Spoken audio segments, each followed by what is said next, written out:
ஒரு குடிமகன் அவனுடைய பொறுப்பை உணர்ந்து வாக்களிக்கிறதுல தான் அது இந்த நாட்டில் நான் குடிமகனா கடமையாற்றினேன்னு இருக்குது. இல்லைன்னா பொறுப்பற்று உங்களுக்கு எல்லாம் வேணும், குடும்ப அட்டை வேணும், எல்லாம் வேணும், மின் இணைப்பு வேணும், எரிகாற்று இணைப்பு வேணும், எல்லாம் வேணும், வாக்கு செலுத்த மாட்டேன் அப்படின்னா அது சரியில்லை.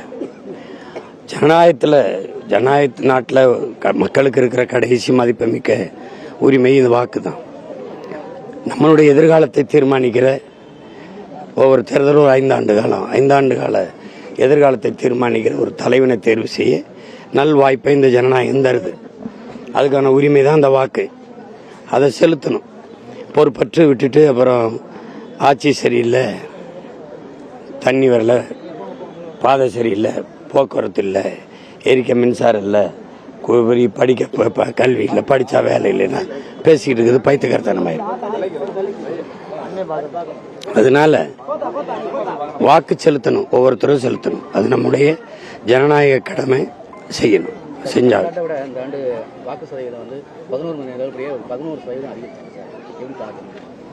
அது மகிழ்ச்சியா இருக்கு, நம்பிக்கையா இருக்கு, பெருமையா இருக்கு. மக்களுக்கு வாக்கு செலுத்தணுங்கிற ஒரு பொறுப்புணர்வு வந்திருக்கிறத பார்க்கும்போது நம்பிக்கையா இருக்குல்ல. 2 மணி நேரம் கூடுதல் வாக்களிக்க அவகாசம் சொல்லி விஜய் ஒரு கோரிக்கை வச்சிருக்காரு. அது சரிதான், நாங்கள் தான் அதை வலியுறுத்துறோம். ஏன்னா அது இடம்பெயர்ந்து ஒரு இடத்துல இருந்து இன்னொரு இடத்துக்கு வர்றதுக்கான போக்குவரத்து ஒழுங்கு இல்லை, பேருந்து வசதி இல்லை. இப்போ தீபாவளி பொங்கலுக்கெல்லாம் கூடுதலாக பேருந்து இயக்குவாங்க. அந்த மாதிரி வசதி அதை செய்யாதனால இப்போ சென்னை மற்ற வேறு ஊர்களில் இருக்கிற பிள்ளைகள், இப்போ குறிப்பாக கோயம்புத்தூர் இந்த மாதிரி பகுதியில் இருக்குது, இங்கே வரணும்னா அது கடினமாக இருக்குது. இப்போ அதுக்கு கொஞ்சம் ஒரு 2 மணி நேரம் கூட நீட்டி போச்சா 6 மணி ஒரு 8 மணி வரைக்கும் கொண்டு போகலாம். அப்போ சேர்ந்து வாக்கு செலுத்துறதுக்கு வாய்ப்பு இருக்கு. சார், மாநில அரசு தன்னுடைய வளர்ச்சிக்காக கடன் வாங்குவது தப்பில்லை அப்படின்னு ப. சிதம்பரம் சொல்லியிருக்காரு. அதை அரசு அதிகாரிகளும் அமைச்சர்களும் அதை சரிப்படுத்திக்கிறாங்க வரி விதிப்பினால அப்படின்ற ஒரு. யார்கிட்ட வரி விதிப்பாங்க? அது மொத்த வரியும் ஐயா சிதம்பரமே கட்டிடுவாங்களா? சீமானுடைய ஆத்தாளப்புக்கு சீமானுக்கு விதிக்க மாட்டாங்களா? யாரை கேட்டு கடன், எதுக்காக கடன் விளக்கம் சொல்லுவாங்களா? ஐயாட்டே கேட்போம். நாட்டின் மிகப்பெரிய தலைவர், நீதியமைச்சராக இருந்தவர், எதுக்காக வாங்கப்பட்டது கடன்?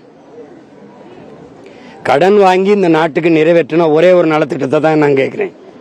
கடன் வாங்க தவிர்க்க முடியல, கடன் வாங்கினேன். கடந்த 5 ஆண்டுல மட்டும் 5 லட்சம் கோடி. எதுக்குன்னு சொல்லுங்க ஐயா ஸ்டாலின், இவரை சொல்லுங்க. ஐயா மதிப்புமிக்க ஐயா தலைவர் ஐயா சிதம்பரத்தை சொல்லுங்க, எதுக்கு வாங்கினாங்க? எதுக்கு? நூலகம் கட்டி அவங்க அப்பா பேர்ல, ஜல்லிக்கட்டு வளாகம் கட்டி, சமாதி கட்டி, எல்லாம் தெண்ட செலவு, ஆடம்பர செலவுகள். வேற என்ன பண்ணீங்க? இலவசம்னு அள்ளி இறைச்சிங்க. 6800 கோடியை கொண்டு போய் இந்த 1,31,00,000 வங்கி கணக்கில் போட்டீங்க. 5000 ஆசிரியர் வீதியில் நின்று போராடுறான் ஊதிய சம்பள உயர் கேட்டு. அது ஐயாவுக்கு ஏற்புடையதா இருக்கா? அறிவை வளர்க்கும் ஆசிரியர் பெருமக்கள் வீதியில் நிற்கிறான். எல்லாருமே ஒப்பந்த பணிக்கு தான் எடுக்கப்படுறான். ஆசிரியரோ, மருத்துவரோ, போக்குவரத்தோ, துப்புரவு பணி எல்லாமே ஒப்பந்தம் தான், பணி நிரந்தரம் கிடையாது. அப்போ மருத்துவர் ஊதிய உயர்வு கேட்கிறான், அவனுக்கு கொடுத்தா 100 கோடி வரும். 100 கோடி, நீ 6800 கோடி. ஏற்கனவே அந்த 3000 பொங்கலுக்கு போட்டதில் அதில் பல ஆயிரம் கோடி இந்த மகளிருக்கு கொடுக்கல. யார் கேட்டது யாரு? அப்போ நீங்க கடன் பெற்று என்ன செஞ்சீங்க? கல்வி கடனை தள்ளுபடிங்கிறீங்க. கல்வியை கொடுக்குவது அரசின் கடனா இல்லையா? அரசின் கடமையா இல்லையா? இல்லை. ஆமாவா இல்லையா? சரி, அந்த கடனை நான் கடன் வாங்கி படிக்கிற நிலைமையில என்னை வச்சது யாரு? அரசு. கல்வி கடன் தள்ளுபடி எத்தனை ஆயிரம் கோடி. அந்த பணத்தை முன் வச்சு கல்வியின் தரத்தை உயர்த்தினா நான் ஏன் கடன் வாங்கி படிக்கணும்? தனியார் முதலாளிகிட்ட போய் கல்வியை சரியா கொடுத்தேன், மருத்துவத்தை சரியா கொடுத்தேன், போக்குவரத்து பாதையை சரியா போட்டேன், தடையற்ற மின்சாரம் கொடுத்தேன், படிச்சுட்டு பல லட்சம் பேர் வேலை இல்லாமல் இருந்தா வேலை வாய்ப்பை ஏற்படுத்தி கொடுத்தேன். இதுக்கு தொழில் தொடங்க கடன் பெற்றேன். அப்படி இல்லை, முதலீடு அந்நிய முதலீடு. வர முதலாளி சிப்கார்டு மப்கார்டுன்னு வெளி முதலாளி. நீ எதுக்கு இந்த 10 லட்சம் கோடி 10 லட்சம் கோடி கடன் சொல்லுங்க? எதுக்கு பெற்றீங்க? அது அவங்க அதிகாரிகள் பார்த்துப்பாங்க. யார்கிட்ட மொத்த கடன் இவங்க கட்டுவாங்களா? 100 நாள் வேலைக்கு போற எங்க ஆத்தால பணம் வரி கட்டணுமா இல்லையா? அப்புறம் நீங்க மின் கட்டண உயர்வை பத்தி ஐயா சிதம்பரத்தோடைய கருத்து என்ன? சொத்து வரி உயர்வை பத்தி கருத்து என்ன? பத்திரப்பதிவு கட்டணம் பல மடங்கு உயர்ந்திருக்கு, அதை பத்தி கருத்து என்ன? அப்புறம் அத்தியாவசிய உணவு தேவை, உணவுப் பொருட்களின் விலை ஏறி இருக்கு, அதை பத்தி கருத்து. அதிகாரி கட்டுவானா எங்க அவன் வரியை கட்டுவானா? எங்க ஆத்தாளப்ப வரி தானே எடுக்கணும். எந்த நலத்திட்டம் இந்த பணத்தை வாங்கி இது நல்லது நல்லது நடந்திருக்குன்னா வரி கட்ட கடமைப்பட்டிருக்கேன். என் பிள்ளைக்கு நல்ல படிப்பை கொடுத்துருக்கு, எனக்கு உடம்புடியெல்லாம் நல்ல மருத்துவத்தை கொடுக்குது, போக நல்ல பேருந்தை கொடுக்குது, ஓசியா பஸ் ஓட்டுறேன்.